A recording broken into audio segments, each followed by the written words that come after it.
Entrevista a Cláudia Colucci, repórter especial de saúde da Folha de São Paulo, mestre em História da Ciência pela PUC e pós-graduada em Gestão e Saúde pela FGV. Cláudia, como é que você foi parar no jornalismo de saúde?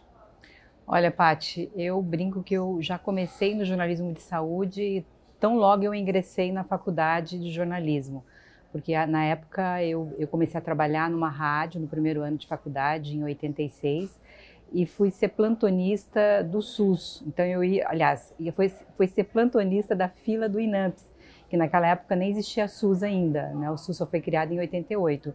Então eu ia toda manhã, a partir das 6h30 da manhã, ia para a fila do INAMPS entrevistar as pessoas que tinham dormido na fila. Enfim, era uma época que as pessoas passavam a noite, a madrugada toda, para conseguir uma senha, para conseguir vaga para consulta. Então eu ficava relatando aqueles dramas. Então comecei aí, mas naquela época eu cobria tudo também, né? Depois, quando eu comecei a trabalhar no jornalismo de impresso, nos jornais de Ribeirão, cobria saúde, mas cobria todo o resto. Jornalismo de saúde mesmo, 100% dedicada a ele. Eu comecei há mais ou menos uns 22 anos, quando eu comecei o meu mestrado em História da Ciência e comecei a me dedicar exclusivamente ao jornalismo de saúde. Cláudia, quanto tempo você está na Folha? Olha, eu entrei na Folha em 90, nos programas de jornalismo regional que a Folha tinha na época, Folha Ribeirão e Folha Nordeste.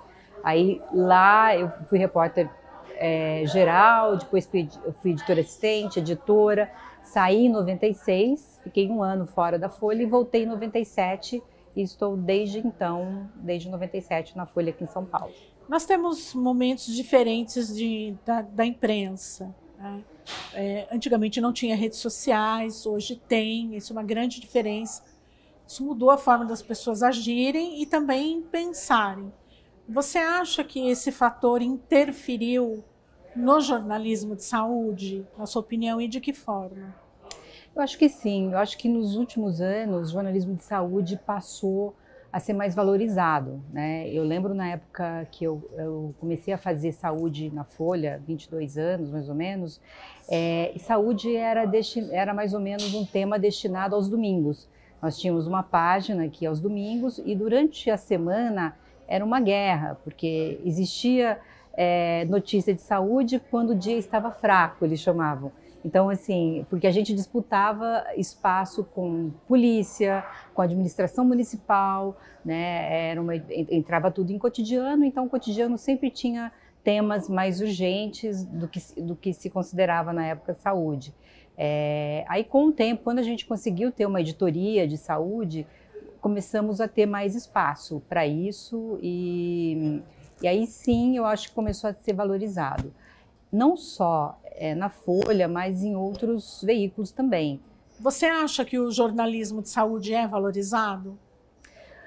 Olha, eu acho que é mais valorizado do que já foi.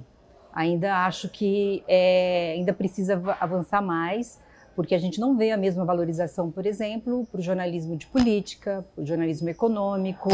E saúde é uma área, e a pandemia mostrou muito bem isso, o tamanho da importância, o tamanho da abrangência, né, que pode ter essas crises sanitárias, que eu acho que assim, durante o período da pandemia a gente viu muita valorização, todo mundo começou, mesmo quem nunca passou nem perto de uma editoria de saúde, começou a escrever sobre saúde e tal, e houve toda uma discussão dentro da área de que a partir daquele momento o jornalismo de saúde seria muito mais valorizado.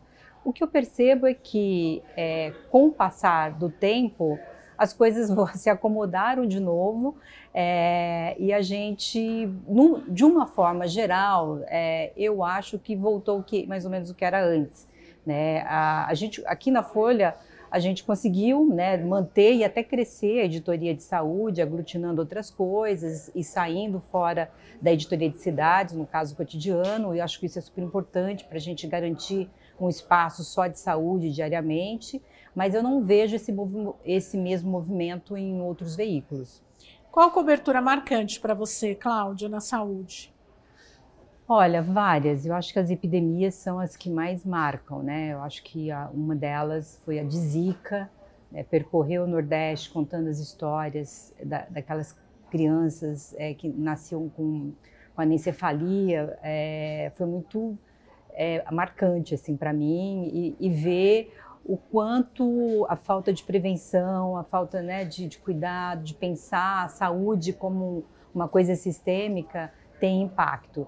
E a pandemia nem se fala, né? A pandemia marcou demais, foi um ano, acho que primeiro ano principalmente, terrível para a gente, né? Eu lembro de trabalhar no mínimo 12, 14 horas por dia, e a gente, assim, com os nossos próprios medos de perder nossos familiares idosos e relatando todas aquelas histórias de muita tragédia e, ao mesmo tempo, acompanhando as políticas de saúde e a falta de leitos de UTI, a falta de oxigênio. Enfim, eu acho que, sem dúvida nenhuma, a pandemia de Covid foi a mais marcante. Para a gente finalizar, qual o conselho que você dá para o jornalista que quer ingressar na área da saúde? Eu acho que, primeiro, lê muito sobre saúde, lê muito sobre o que os jornais publicam, lê muito o que outros jornais pelo mundo publicam. Tem livros interessantes também sobre jornalismo de saúde aqui e nos Estados Unidos. Enfim, hoje acho que tem vários mecanismos assim para pessoas começar a entender como funciona o jornalismo de saúde, lembrando que o jornalismo de saúde não é apenas você escrever sobre estudos científicos, a gente está falando de SUS, de política pública de saúde, a gente está falando de jornalismo de saúde também voltado aos planos de saúde, a gente vê como é que tem sido importante essa cobertura atenta, porque a gente vê os beneficiários perdendo direitos, tendo que judicializar nessa área. Então, enfim, é uma área muito abrangente, mas é uma área que demanda estudo, que demanda especialização. Então, tem alguns... Unicamp, por exemplo, tem um curso de jornalismo científico que tem uma parte de saúde. A Folha tem um trainee de jornalismo de saúde. Então, eu aconselho que as pessoas comecem a ler e que se inscrevam nesses programas de treinamento para descobrir se é realmente a área que eles querem seguir, porque é uma área que vai demandar bastante investimento, bastante leitura e bastante conhecimento também. Muito obrigada. Sucesso para você. Obrigada, Paty.